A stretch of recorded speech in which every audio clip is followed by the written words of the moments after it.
ఓటికి కావాలని కూడా తెలియదు మీ చూస్తాను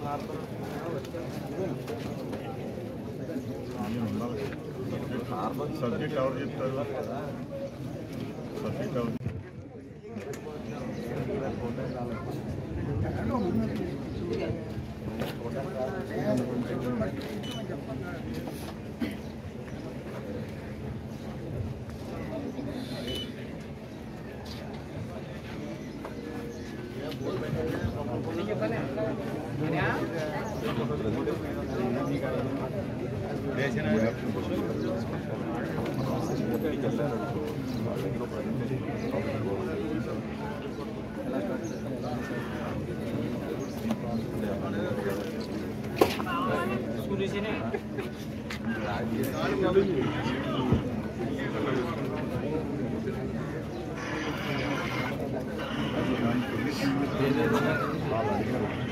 దృష్టిలో తీసుకున్నారు.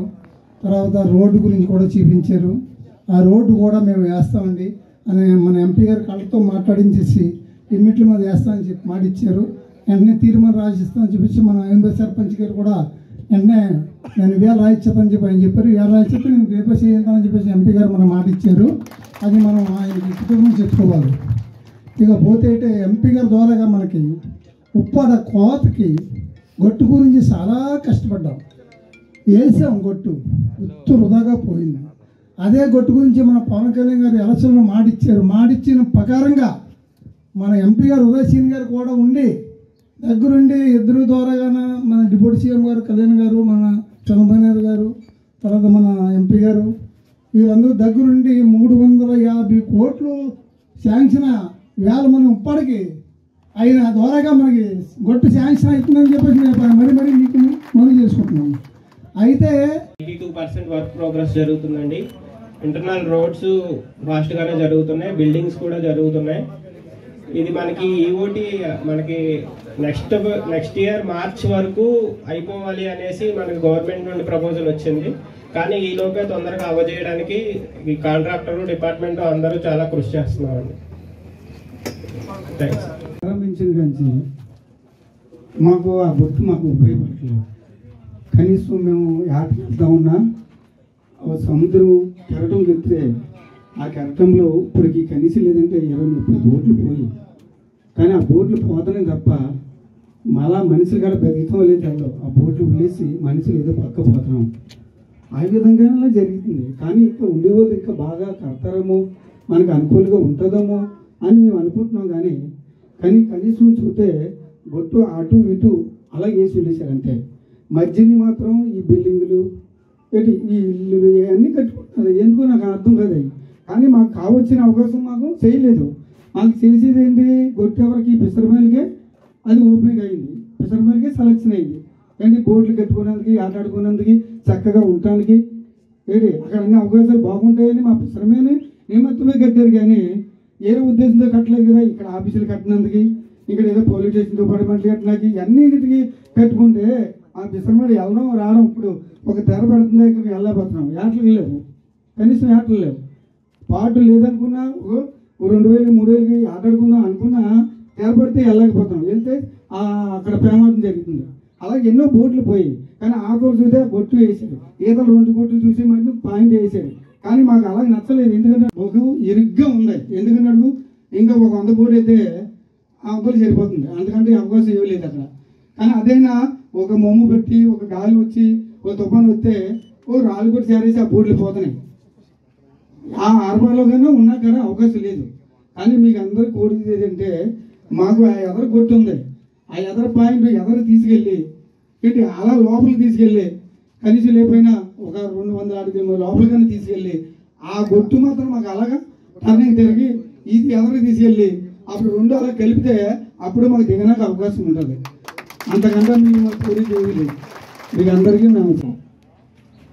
ఆ ట్రాన్స్ఫార్మర్ ఏంటంటే అది మీరు సైక్లోన్లో ఎక్కడ చిక్కుకున్నా మీ బోటు ఎక్కడుందో ట్రేస్ అవుట్ చేయటానికి మీకు ఒక నంబర్ ఒకటి ఇస్తాం మేము. మీరు ఎప్పుడైతే ఆ ట్రాన్స్పాండర్లో ఉన్నటువంటి సిగ్నల్ని డిస్ట్రెస్ అంటే ఎక్కడన్నా చిక్కుకున్నప్పుడు అది మాకు ఆఫీసులో ఉన్న కంప్యూటర్లో తెలిసిపోద్ది ఏ లాంగిట్యూడ్ లాటిట్యూడ్లో ఇది ఆగిపోయింది ఇంజిన్ ఆగిపోయిందని. దాన్ని ఉప్పదీసినా సరే తెలిసిపోద్ది. కాబట్టి దాన్ని ఎవరు విప్పదీస్తే అది కోస్టల్ సెక్యూరిటీకి సంబంధించి దొంగోడు తప్ప బయటోడు ఎప్పుడో. నియోజకవర్గాల్లో నంబర్ 1 నియోజకవర్గం చేయటానికి మనకందరికీ తగిన అదృష్టం ఈ నియోజకవర్గ ఎమ్మెల్యే అండ్ డిప్యూటీ సీఎం రాష్ట్ర ఉప ముఖ్యమంత్రి గారు పవన్ కళ్యాణ్. ఈ తెచ్చిని అన్నింటికి కూడా అంటే ఈరోజు నేను వచ్చి సముద్రంలోకి వెళ్ళి బోట్ ఓనర్స్ అందరూ ఉండగా కూడా ఫస్ట్ స్టెప్ అంటే ఒక రావటం సముద్రంలోకి వెళ్ళటం అవి తెలుసుకు రమ్మని చెప్పింది కూడా మన డిప్యూటీ సీఎం పవన్ కళ్యాణ్. మత్స్యకారులకి నిజంగా ఏ సమస్య ఉన్నా సరే తెలుసుకోమంటాం. తెలుసుకున్న తర్వాత దానికి పరిష్కారానికి ఎలా చేయాలని చెప్పి 100% దాన్ని సాధించగలిగే వ్యక్తి మన ఉప ముఖ్యమంత్రి పవన్ కళ్యాణ్ గారు. ఈరోజు మీ సమస్యలన్నీ తెలుసుకున్నాం. అంటే వేవ్స్ గట్టిగా వచ్చేటప్పుడు బోటు వెళ్ళి పక్కనున్న రాళ్లకు తగలటం, దానివల్ల బోట్లు పగిలిపోవటం. 26 బోట్లు ఇప్పటి వరకు పగిలిపోయినాయి. అలాగే ఆ వచ్చే దగ్గర క్యానల్ దగ్గర మీరంతా డబ్బులు వేసుకుని 15 లక్షల రూపాయలతో ఒక శాండ్తో కట్టానంట. దాన్ని పవన్ కళ్యాణ్ గారు డిప్యూటీ సీఎం గారు చెప్పిన మేరకు పంచాయతీ తీర్మానం చేయించండి. పంచాయతీ తీర్మానం చేయించగానే దాన్ని గ్రావెల్ రోడ్ ఇమీడియట్లీ స్టార్ట్ చేయించడం.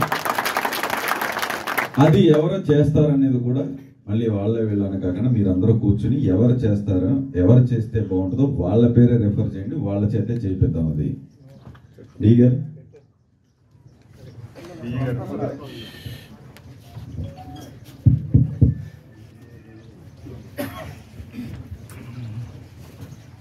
ఆ ఎస్టిమేట్ ని రెడీ చేసిన తర్వాత ఈరోజు పంచాయతీ తీర్మానం చేస్తారు. సార్ చెప్పారు ఆల్రెడీ. కొంచెం అది ఇమీడియట్లీ బోట్లకి ఇబ్బంది లేకుండా ఈ రోజే వాళ్ళు పంచాయతీ తీర్మానం ఇచ్చిన రాగా శాంక్షన్ చేయించుకుని వర్క్ స్టార్ట్ చేయించండి. వీళ్ళు చెప్పిన వాళ్ళతోనే స్టార్ట్ చేయించండి వర్క్. అలాగే ఈ స్కీమ్స్ ని ఫిషరీస్ డిపార్ట్మెంట్ కూడా ఇక్కడ ఎందుకు రమ్మన్నాను అంటే ప్రధాన్ మంత్రి మత్స్య సంపద యోజన కింద కొన్ని వేల కోట్లని ఓన్లీ మత్స్యకారుల అభివృద్ధి కోసం శాంక్షన్.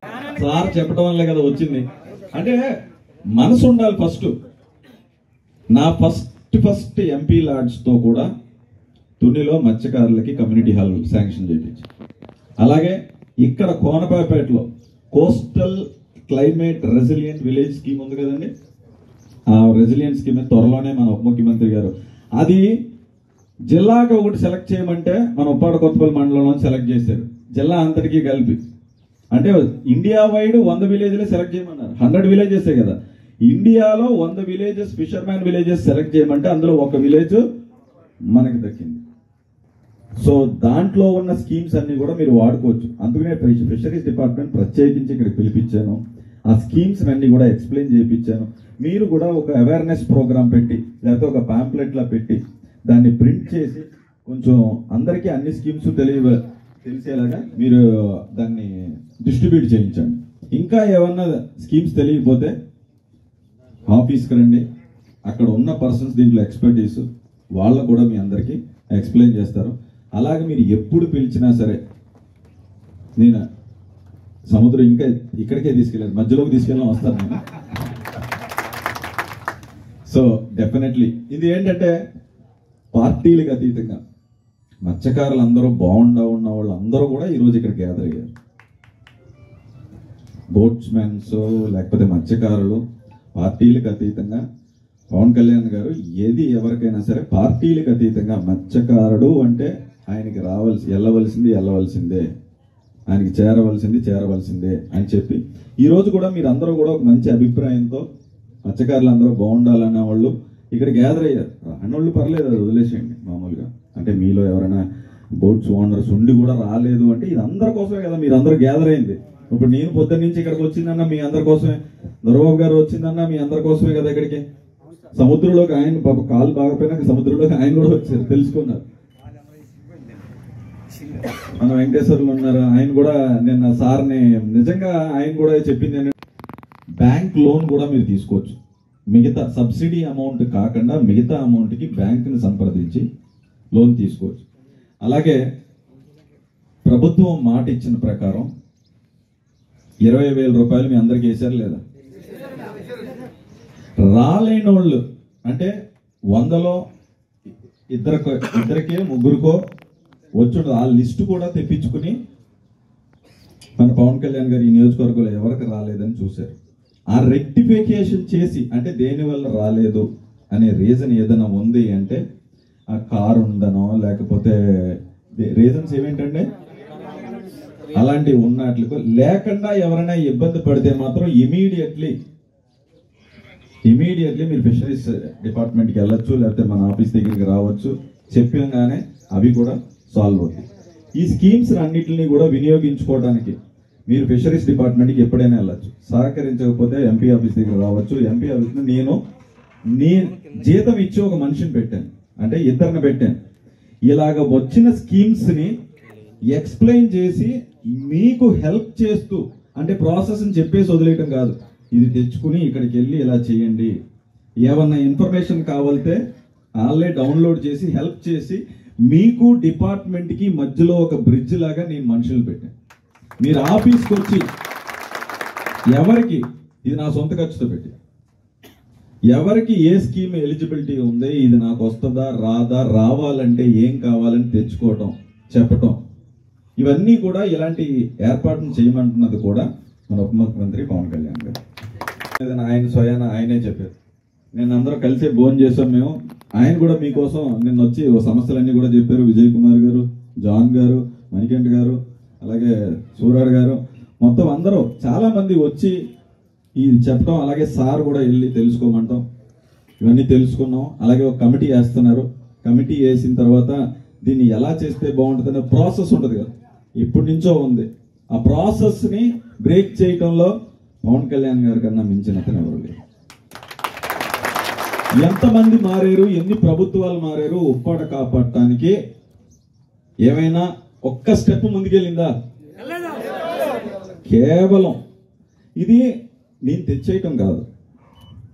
సార్ వచ్చి డైరెక్ట్గా ఢిల్లీకి వచ్చినప్పుడు ఒక రాష్ట్ర ఉప ముఖ్యమంత్రి ఆయన నియోజకవర్గం కోసం, ఇక్కడున్న మత్స్యకారుల కోసం, ఇక్కడున్న కోస్తా ప్రాంతంలో ఇక్కడ కోతకూరయ్య అందరి కోసం ఢిల్లీకి వచ్చి మాట్లాడి తీసుకెళ్ళి నన్ను ఫాలో అప్ చేయమన్నారు.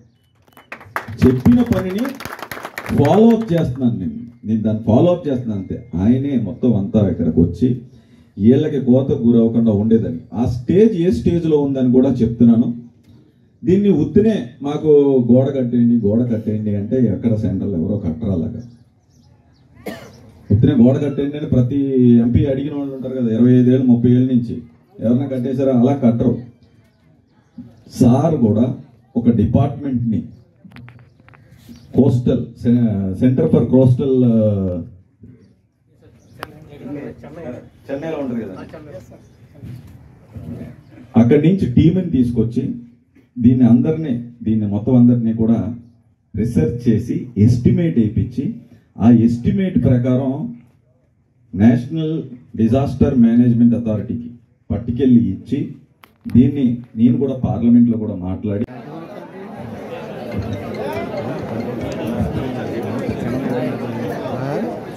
అందరికీ నమస్కారం. నేను assistant director of fisheries Kakinada అండి. ఈరోజు ఉప్పాడ కొత్తపల్లి మండలంలో బోట్స్మ్యాన్స్తో పాటు బోట్స్మ్యాన్ ఓనర్స్ అందరూ కూడా వేట మానేసి ఈరోజు ఆహ్వానించడం జరిగింది. అలాగే మన రాష్ట్ర ఉప ముఖ్యమంత్రి గారు పవన్ కళ్యాణ్ గారు కూడా ఇది ఏంటి అనేది తెలుసుకోమంటాం మేరకు ఇక్కడికి వచ్చి వాళ్ళ సమస్యలన్నీ తెలుసుకున్నాం. అలాగే దానికి త్వరలోనే కమిటీ వేసి ఆ పోర్ట్లో ఆ హార్బర్లో ఏమన్నా ఇబ్బందులు వస్తున్నా, బోట్లు ఏమన్నా వస్తున్నా సరే దాని సొల్యూషన్ కోసం ఒక కమిటీ వేసి దాన్ని సాల్వ్ చేస్తున్నాం. అలాగే ఫిషరీస్ డిపార్ట్మెంట్ వాళ్ళు కూడా ఎన్నో సబ్సిడీస్ వస్తుంటే అవన్నీ కూడా వినియోగించుకునేలాగా ఈ మత్స్యకారులందరికీ కూడా అవేర్నెస్ ప్రోగ్రాంలో భాగంగా మొత్తం ప్రధానమంత్రి మత్స్య సంపద యోజనలో ఏమేమి ఉన్నాయో అవన్నిటిని కూడా స్కీమ్స్ అన్నింటినీ కూడా ఎక్స్ప్లెయిన్ చేసే విధానంగా ఫిషరీస్ డిపార్ట్మెంట్ కూడా వివరించింది. అలాగే లోపలికి సముద్రం లోపలికి వెళ్ళి నీలం దొరబాబు గారు అలాగే పంచాయతీరాజ్ తర్వాత మొత్తం అందరూ డిపార్ట్మెంట్స్ అన్ని ఫిషరీస్ డిపార్ట్మెంట్ మొత్తం అందరూ కూడా లోపలికి వెళ్ళి హార్బర్ని పరీక్షించడం కూడా జరిగింది. దీంతో పాటు ఎప్పుడూ కనీ విని ఎరిగిన రీతిలో ఉప్పాడ అభివృద్ధి చెందుతుందని ఉప ముఖ్యమంత్రి గారు చెప్పటం, అలాగే దాని దిశగా ఈ ఉప్పాడ కోతగురే ప్రాంతంలో వాల్ని కట్టడం కోసం కూడా ఏ స్టేజ్లో ఉందని చెప్పి ఎక్స్ప్లెయిన్ చేయడం జరిగింది. ఎప్పుడూ కూడా మన రాష్ట్ర ఉప ముఖ్యమంత్రి పవన్ కళ్యాణ్ గారు మత్స్యకారుల అభివృద్ధి కోసం, మత్స్యకార సంక్షేమం కోసం, అలాగే నియోజకవర్గ అభివృద్ధి కోసం, నియోజకవర్గ సంక్షేమం కోసం అండ్ రాష్ట్ర అభివృద్ధి కోసం కూడా ఎప్పుడు ముందుంటారు. ఆయనతో కలిసి మేమందరం కూడా ఎప్పుడు ప్రయాణం చేస్తూ ఈ అభివృద్ధికి అందరం పాల్పంచుకుంటామని చెప్పి మాటిస్తున్నాం.